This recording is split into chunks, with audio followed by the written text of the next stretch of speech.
자, 요셉의 생애를 우리 함께 살펴보고 있는데요. 이 성경 기록은 사실을 기초로 해서 이야기로 이렇게 기록이 되고 있습니다. 하나님께서 이렇게 관여하신 이 일들을 이렇게 성경 기록으로 우리에게 이제 보존해 주셨고요. 이 성경 기록을 통해서 하나님을 알 수 있도록, 하나님이 어떤 분이신가 하는 것을 알 수 있도록 우리에게 이 기록을 우리에게 주셨습니다. 그래서 하나님의 말씀은 이렇게 보시게 되면은 굉장히 이제 축약 형태로 되어 있는 거예요. 축약된 언어로 우리에게 이제 해주고 있고요. 그 축약된 언어를 통해서 하나님께서 우리에게 알리시고자 하는 것들을 여기에 알려주시고 있습니다. 그래서 이 성경 기록이 우리에게 낯선 이야기가 아니라 우리의 역사 기록을 이제 다루고 있기 때문에 이 말씀을 이렇게 기준점으로 삼아서 우리가 살도록 이렇게 하고 있습니다.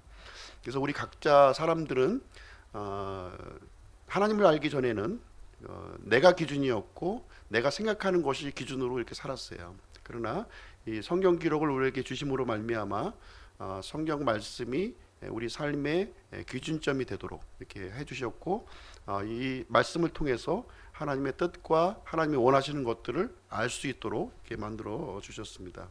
그래서 요셉의 생애를 통해서 우리는 하나님을 알 수 있으며 또 하나님께서 우리에게 무엇을 원하시는지 그 내용을 우리가 이제 알게 됩니다. 요셉이 이제 이집트 총리가 되었죠. 이집트 총리가 되었습니다. 이 총리가 된 것은 마지막 부분이 아니에요. 이 총리가 된 것으로 인해서 새로운 시작점을 성경은 우리에게 기록해 주고 있습니다. 37장부터 41장까지의 내용은 요셉 개인에 대한 내용을 이제 기록하고 있고요. 오늘 이제 42장부터 마지막 50장까지는 요셉의 가족에 관련된 이야기로 지금 이제 기록이 되고 있습니다. 그래서 하나님께서는 이 야곱의 가족을 통해서 한 민족을 이렇게 형성해가는 그런 이야기를 지금 이제 성경으로 기록을 해놓고 있습니다. 사실 이제 야곱의 가정을 이렇게 보시게 되면 파탄난 가정이에요. 그렇죠? 거의 파탄 지경에 있는 그런 가정의 모습인데, 이 가정을 이제 하나님께서 변화시켜서 이렇게 위대한 쓰임을 이제 해주고 있습니다.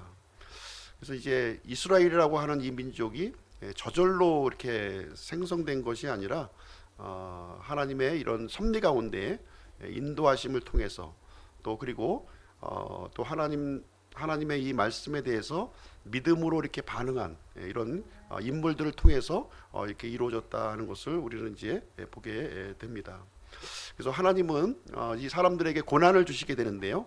여러 가지 고난을 주시게 되는데 이 고난을 통해서 이렇게 새로운 변화로 이끌어 가시는구나 하는 사실을 우리는 이제 생각을 해볼 수가 있습니다. 그래서 우리가 살아가면서 이제 닥치는 여러 가지 어려운 일들, 또 고난들이 이렇게 많이 있어요.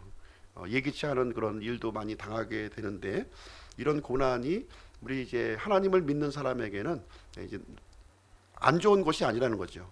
안 좋은 것이 아니라 이것을 통해서 하나님을 알게 하고 또 나의 이런 삶과 이런 성품들을 이렇게 다듬어 가신다 하는 사실을 우리는 이제 발견하게 됩니다. 그래서 이제 오늘은 이제 이 요셉을 판 형들을 이렇게 좀 다루시는 그런 이야기를 좀 이제 살펴보도록 하겠습니다. 그래서 이제 마침내 요셉을 이제 이집트의 그 종으로 이제 팔았던 그 형들이 요셉과 이제 직접 만나는, 상봉을 하는 이런 이야기가 오늘 이제 기록이 되고 있습니다. 지금 이제 그 현재 상황은 어떤 상황이냐면 이 고대 근동 지역에 아주 큰 그 기근이 지금 이제 닥쳤다고 지금 이제 말씀을 드렸습니다. 그래서 야곱의 가족은 이 기근 때문에 굶어 죽는 그런 상황에 직면하게 되었고, 이집트 땅에 곡식이 있다는 소식을 이제 듣게 되고, 이제 야곱이 자신의 아들 이제 9명을 지금 이제 9명인가요? 10명을 지금 이집트 땅으로 이렇게 보내는 그런 이제 이야기가 이제 펼쳐지고 있습니다. 그런데 이제 이 아들들이 아버지만 들은 게 아니었겠죠? 이 이집트에 곡식이 있다는 얘기를 아들들도 분명히 이제 들었을 거예요. 근데 이제 야곱이 먼저 얘기를 하는 거예요. 왜 얼굴만 서로 멀뚱멀뚱 쳐다보고 있느냐? 지금 이집트에 지금 곡식이 있다는 소식이 지금 파다하게 지금 이제 소문이 퍼지고 있는데 이집트에 가서 좀 먹을 것 좀 구해와야 되지 않냐? 지금 이제 야곱이 얘기를 하는 거예요. 그러니까 이제 이 요셉의 그 형제들은 멀뚱멀뚱 쳐다보고 있는 거죠. 왜 멀뚱멀뚱 쳐다볼까요? 그곳은 20년 전에 이 동생 11번째 동생을 팔아 넘긴 땅이잖아요. 물론 이제 가고 싶은 마음이 있지만 그게 마음이 걸리는 거예요. 그게 마음이 걸리는 그런 상황이 있었는데 이제 아버지 야곱은 갔다 와라. 아버지는 이제 내막을 모르죠. 예, 모르고 있기 때문에 갔다 와라. 이제 이렇게 얘기하는 상황이 이제 되고 있습니다. 그래서 이제 10명의 아들을 이제 보내게 되고 이제 막내 아들 베냐민은 보내지 않아요. 베냐민은 왜 안 보낼까요? 예. 이제 라헬의 소생이었던 거예요. 라헬의 소생이 2명이 있었죠. 예, 지금 이제 요셉하고 이제 베냐민 2명이 있었는데 이 2명의 그 아이들을 다른 아이들보다는 굉장히 이렇게 귀여워하고 편애했던 모습을 이제 야곱을 통해서 우리는 발견을 할 수가 있습니다. 아니 요셉마저 죽었는데 또 이 베냐민마저 잃고 싶은 생각이 안 들었던 거예요. 그래서 너희들 10명은 좀 위험하더라도 가고 이 아이는 좀 남겨놔라 이렇게 얘기가 된 거죠. 이제 이 부분이 이제 좀 자꾸 이제 이 야곱의 가정에서 자꾸 문제가 되고 있는 거예요. 문제가 되는 게 무슨 이유냐면 야곱이 이제 예전에 이제 가나안 땅으로 들어올 때 형 에서를 이렇게 만나는 장면이 우리가 이제 기록되어 있는데 형 에서에 대한 두려움 때문에 야곱은 이제 세 그룹으로 나누어서 이렇게 접근을 합니다. 세 그룹으로 맨 앞에 선두에 섰던 그룹이 누구냐? 선두에 섰던 그룹은 이제 이 빌하와 그 누구죠? 이제 야곱의 첩 빌하와 시바인가요? 빌하하고 그 두 첩의 그 아들들 4명의 아들들을 맨 앞에 위치를 시키는 거예요. 그 다음에 이제 중간 그룹에는 누구를 앉히게 되냐면 이제 그 레아의 6 아들을 그 중간에 위치시킵니다. 그리고 제일 마지막에 그 제일 안전한 지역이죠. 안전한 지역에는 누구를 이제 야곱하고 같이 있냐면 라헬의 아들, 이제 요셉하고 이제 같이 이렇게 하는 그 장면이 기록이 되어 있어요. 그래서 이제 이런 모습만 봐도 참 이 야곱이 좀 이 첩의 아들들은 조금 이렇게 경시했고 그 다음 순위가 이제 레아의 이제 아들들이었고 그 마지막으로 라헬의 소생들을 아주 아끼고 이렇게 좀 이렇게 했었던 것이 아닌가 하는 생각이 이제 드는 거죠. 그래서 이 내용을 이제 아들들은 알까요, 모를까요? 당연히 알죠. 당연히 알 거예요. 그러니까 이제 이 문제가 이제 부모가 이렇게 자식들을 이렇게 편애하는 그런 일이 이제 생기게 되면은 이 가족이 이제 이렇게 자꾸 반목이 생기고 갈등과 이 불화가 생길 수밖에 없는 거예요. 그래서 이런 원인 그 제공을 이제 이렇게 야곱이 이렇게 그 어떻게 이제 제공을 하지 않았는가. 지금 이제 기근이 들어서 이제 곡식을 사러 가는데도 지금 이제 베냐민은 남겨놓고 10명의 이제 아들만 이제 보내는 장면이 여기에 이제 기록이 있는 내용이 되겠습니다. 어쨌든 이제 10명의 이제 아들들은 이 기근이라고 하는 이 사건 때문에 이집트로 내려가게 되고 자신이 팔았던 그 요셉과 상봉하는 이야기가 이제 펼쳐지게 됩니다. 그래서 이제 곡식을 사는 그 일행에 이제 다 껴 있었겠죠. 10명의 이제 그 건장한 그 이제 아들들은 6절 말씀 한번 보겠습니다. 6절 한번 보겠습니다. 42장 6절 말씀을 보시게 되면 요셉은 그 땅에 총독이 되어 그 땅의 온 백성에게 파는 일을 하였는데 요셉의 형들이 와서 그 앞에서 얼굴을 땅에 대고 엎드려 절하니 이렇게 되어 있어요. 그래서 이제 요셉은 지금 이집트의 총리로 있는 상태가 되겠고요. 이 요셉의 형들 10명은 곡식을 이제 사야 되는 그런 입장에서 이 이집트 총리 앞에 이제 땅에 대고 엎드려서 절을 하고 있는 그런 상황이 이제 되겠습니다. 참 기가 막힌 일이 벌어진 거죠. 기가 막힌 일이 벌어진 거예요. 이 창세기 37장 보시면은 이제 요셉이 이제 꿈 이야기가 거기에 나오게 되는데 두 개의 꿈을 연거푸 이제 꾸게 되잖아요. 열한 볕단이 요셉에게 절하는 꿈, 그리고 해와 달과 11개의 별이 요셉을 절하는 꿈이 이제 거기에 기록이 되어 있는데 지금 이제 10명의 이 아들들 형제들이 와서 요셉에게 지금 절을 하고 있는 그런 상황이 이제 벌어지고 있습니다. 참 이게 우연일까요? 예, 우연이라고 보십니까? 어떻게 하다 보니까 우연히 이렇게 성경은 이 부분이 우연이 아니라는 거예요. 하나님께서 섭리 가운데 이렇게 지금 모든 상황들을 지금 이끌고 가시는 그 모습을 우리에게 알려주고 있는 그런 내용이 되겠습니다.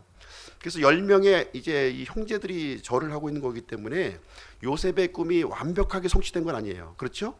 예, 완벽하게 성취되려면 어떻게 됩니까? 지금 이제 그 야곱과 그다음에 그 레아 그다음에 이제 11명의 형제들이 와서 절을 해야 되는 거예요. 그 실질적인 성취는 어디에 가서 이루어지게 되냐면 창세기 44장 14절에 가게 되면은 그 완벽한 성취, 꿈을 꾸었던 그 내용이 정확하게 성취가 됩니다. 지금 라헬은 이제 죽은 상태예요. 죽은 상태지만 하나님께서 인정하시는 진짜 이 야곱의 부인은 누구냐? 야곱의 부인은 레아예요. 레아. 라헬은 이제 가나안 땅에 들어오면서 죽어가지고 베들레헴 근처에서 이제 돌 무덤에 이제 안치가 됩니다. 지금 이제 레아는 야곱과 같이 무덤에 들어가요. 그래서 하나님께서 인정한 진짜 이 아내는 레아였어요. 레아. 그래서 레아와 야곱과 또 11명의 아들들이 이제 창세기 44장에 가서 보시게 되면 이제 그 해와 달과 11개의 별이 절했던 그 사건이 정확하게 여기서 성취되는 이야기가 여기에 기록이 되어 있습니다. 어쨌든 지금 이제 일부가 성취가 되어 있는데요. 요셉은 단박에 이제 알아본 거죠. 이 형들, 이 가나안 땅에서 지금 온 이 형들의 이 신분을 분명히 알아보았고, 이 형들은 이제 요셉을 알아보지 못했던 거예요. 왜 알아보지 못했을까요? 예. 일단 이제 뭐 한 20년의 시간이 지금 흘러갔고, 요셉의 복장이 틀려진 거예요. 지금 요셉은 지금 이제 총리의 옷을 지금 입고 있는 상태고, 히브리 사람들은 이제 수염을 길렀는데 지금 이제 요셉은 수염을 다 이제 깎고 있었고, 그다음에 이집트 언어를 사용하다 보니까 뭐 동생이라고는 뭐 꿈도 꿀 수 없는 그런 상황인 거죠. 그런 상황에서 지금 이제 만나는 장면이 기록이 되어 있습니다. 그런데 이제 이 11명의 그 형들을 이제 보는 순간 이 형들이라는 것을 이제 알게 되었고요. 요셉에게 입장에서는 당장 내려가서 자신의 신분을 알리고 싶은 마음이 사실 있었겠지요.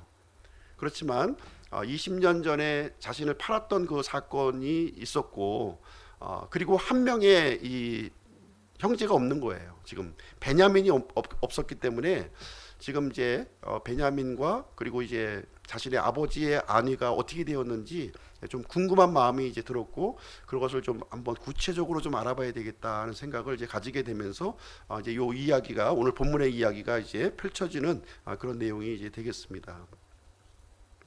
7절 말씀 한번 보겠습니다. 7절.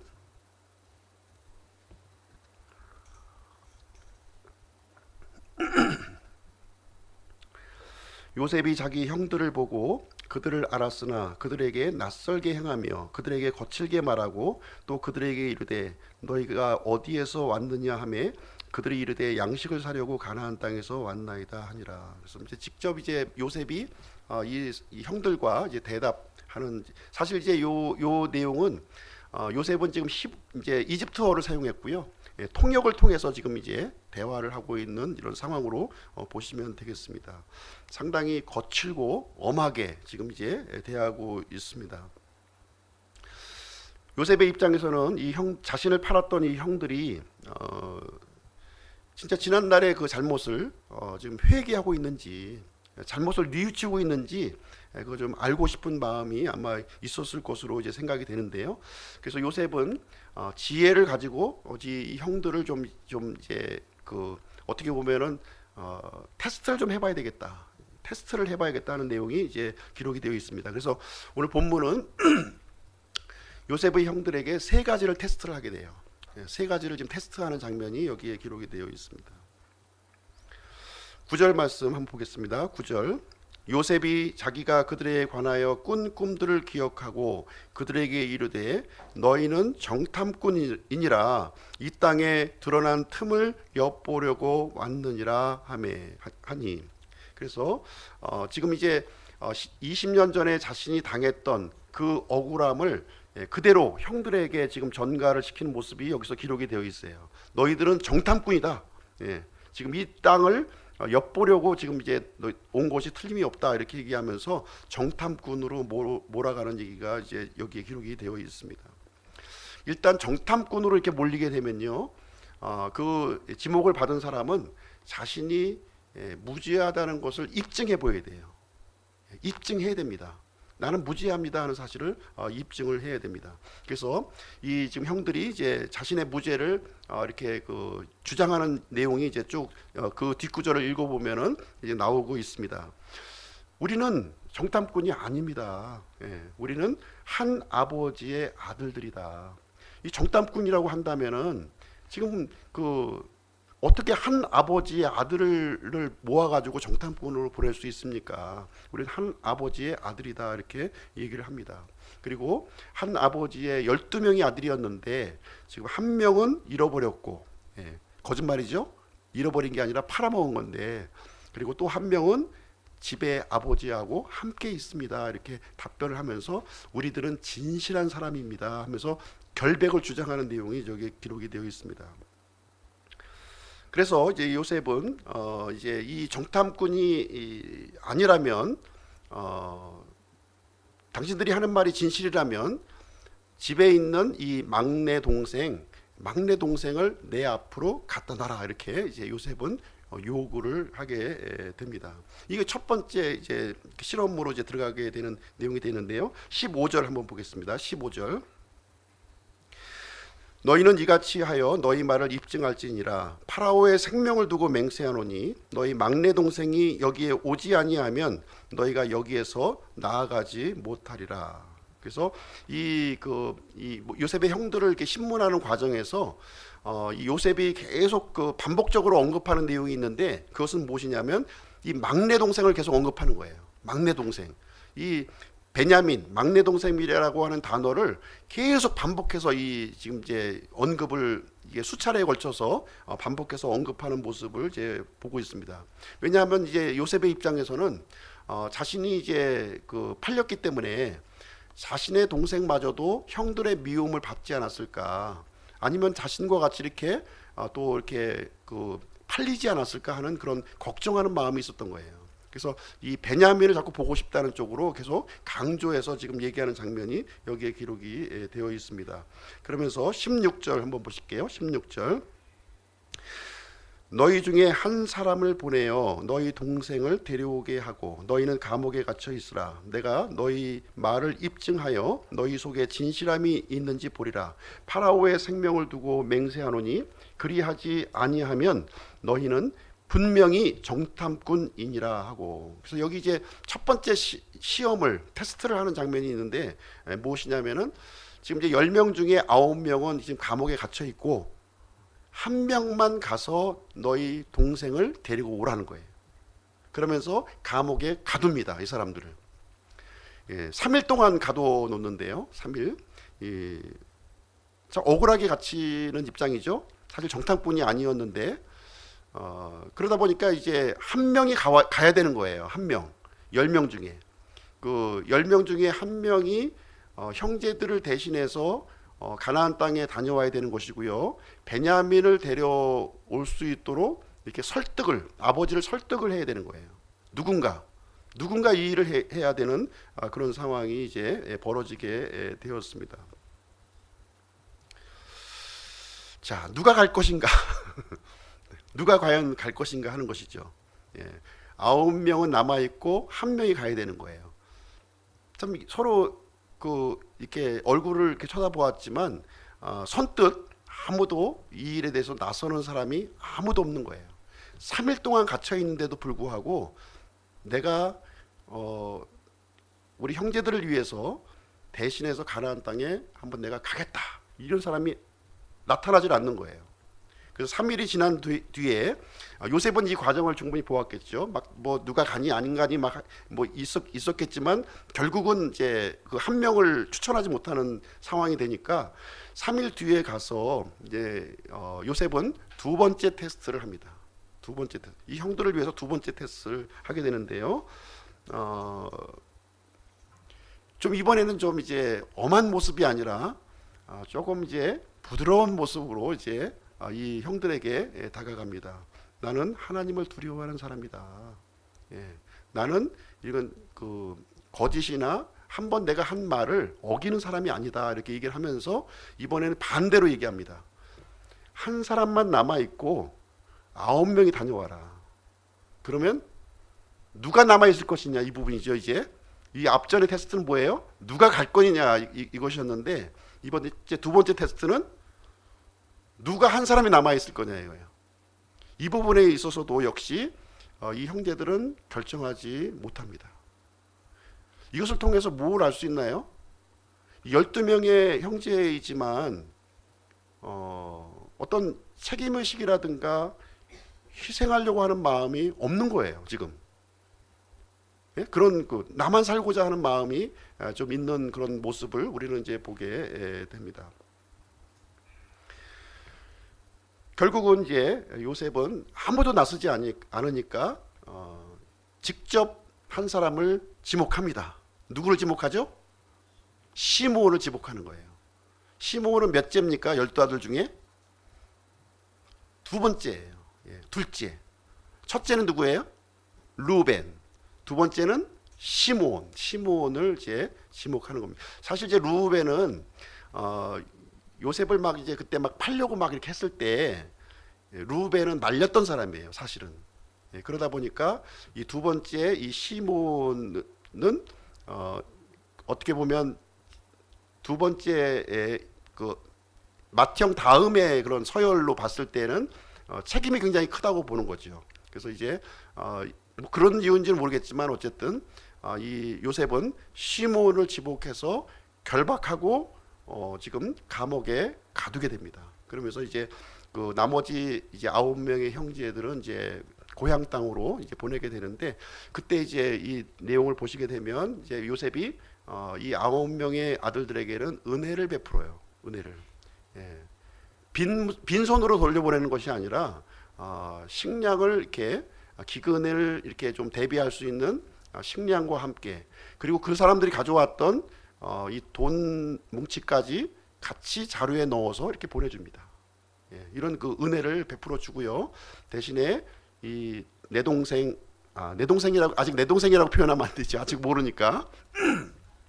막내 동생, 이 막내 동생을 데려오지 않으면 이 시므온은 죽는다. 반드시 데려와야 된다, 이렇게 얘기를 해줍니다. 이런 상황에 이제 어떻게 보면 이제 두 번째 테스트를 다 이제 아마 놓치는 상황이 이제 벌어지게 되었는데요.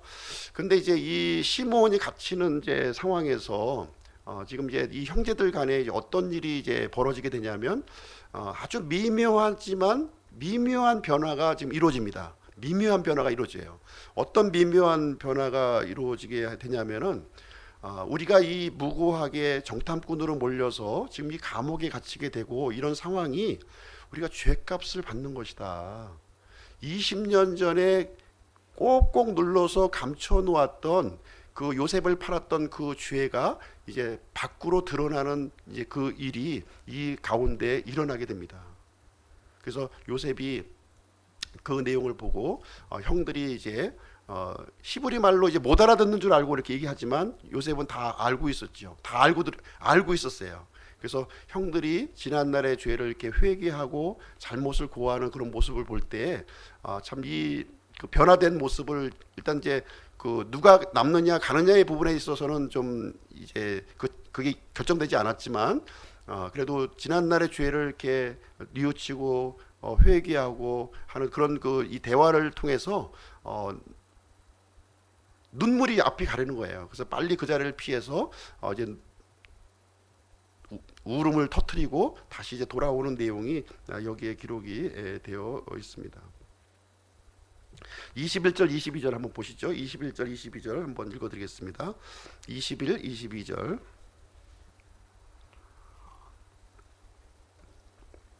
그들이 서로 이르되 우리가 우리 동생에 관하여 참으로 죄를 지었도다.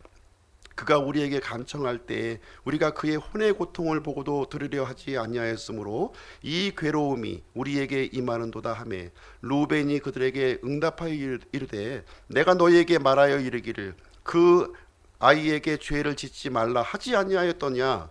그래도 너희가 들으려 하지 아니하였느니라. 그러므로 보라 우리에게 그의 피도 요구하는도다. 이렇게 얘기하면서 지난날에 그 요셉을 그 팔아넘겼던 그 죄를 생각나게 만들었고요. 그 잘못을 지금 이제 이게 인정하고 깨닫는 그 이야기가 여기서 그 일이 지금 일어나고 있습니다. 이 고난당하는 상황이 이제 이 처해지게 되니까 지난날의 죄를 이제 깨닫게 되는 거예요. 평안한 가운데 있을 때는 사실 잘못한 것을 잘 깨닫지 못합니다. 그러나 이런 어려운 상황에 처했을 때 지난주에 우리 탕자의 이야기를 살펴보았잖아요. 탕자가 이렇게 먹을 것이 없어서 굶어 죽게 되었을 때 회개하는 장면과 거의 유사한 내용이 여기에 기록이 되어 있습니다. 그래서 20년 전에 깊숙이 감추어져 있었던 이 숨겨진 죄가 이렇게 드러나는 모습을 우리는 이제 보게 됩니다. 그래서 이 형제들의 그 이 회개를 통해서 이 가족 간에 화해를 할 수 있는, 참 이 갈등의 골이 너무 깊은 가정이잖아요. 그렇죠?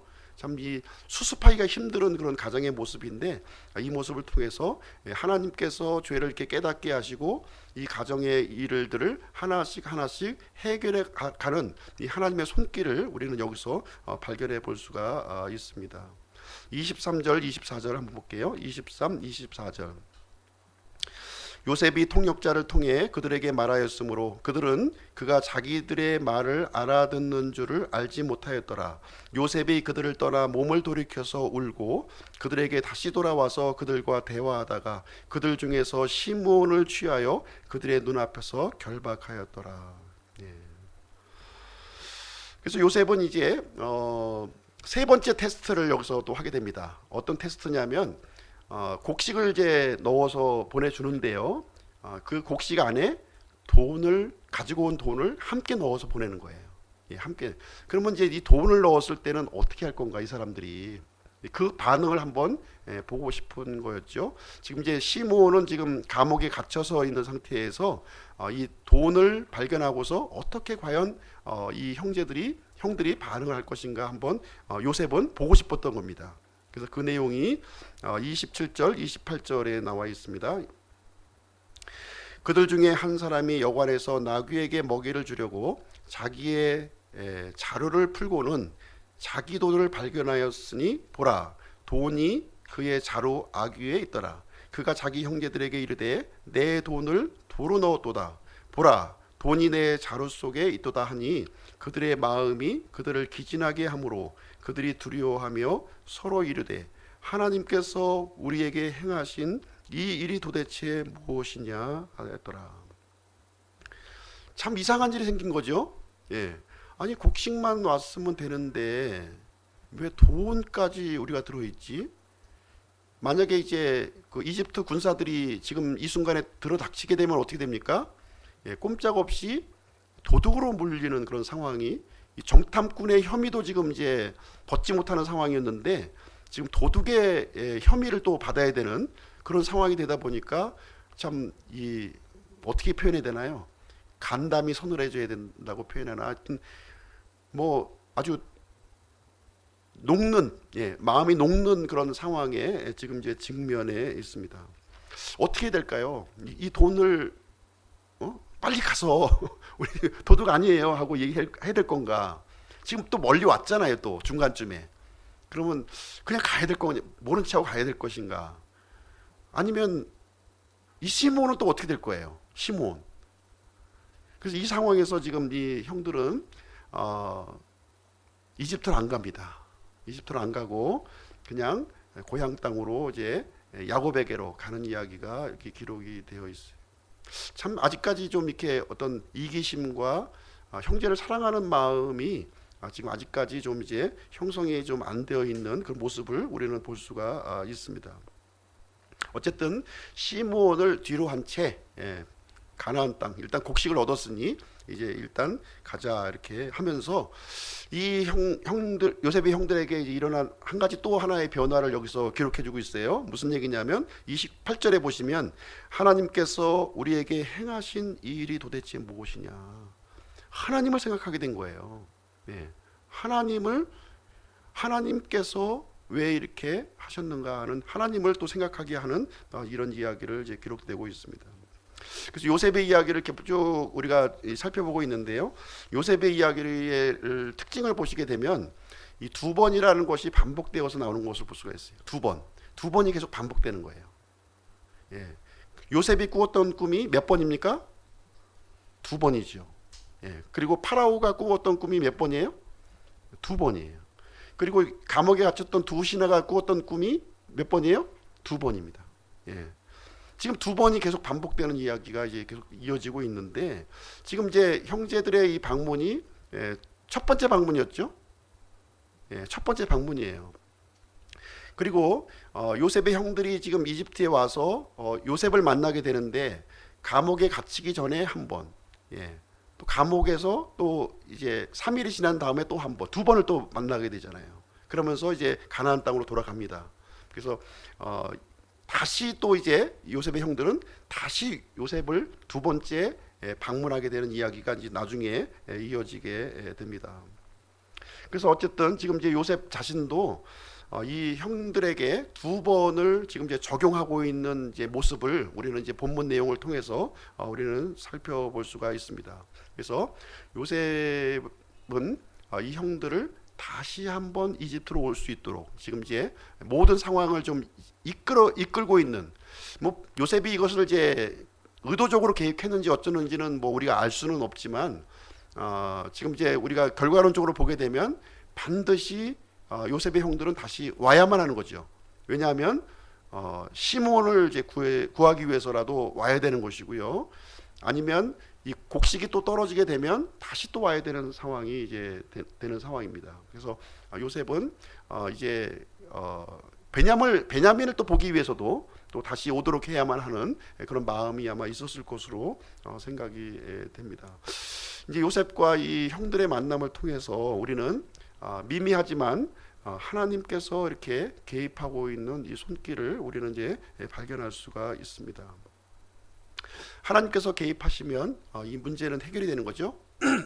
그래서 형제들과의 관계, 또 야곱의 이런 무너진 가족의 문제들, 이런 모든 문제들이 하나님께서 함께 하신다면 우리는 해결될 수 있음을 우리는 이제 보게 됩니다. 어쨌든 요셉은 지금 작은 계획을 세웠어요. 작은 계획. 이 베냐민을 보고 싶은 이 작은 계획을 형들에게 세웠습니다. 그러나 하나님께서는 요셉의 이 작은 계획을 커다란 계획으로 지금 이제 이끌어 가시는 하나님의 모습을 우리는 또 발견을 해보게 됩니다. 그래서 하나님께서는 이 한 사람, 믿음의 사람 한 사람을 통해서 이 무너진 가족을 이렇게 회복시킬 뿐만 아니라 이 가족을 통해서 이렇게 민족을 형성하게 되는 놀라운 그 하나님의 뜻을 이루어가고 있는 모습을 우리는 보게 됩니다.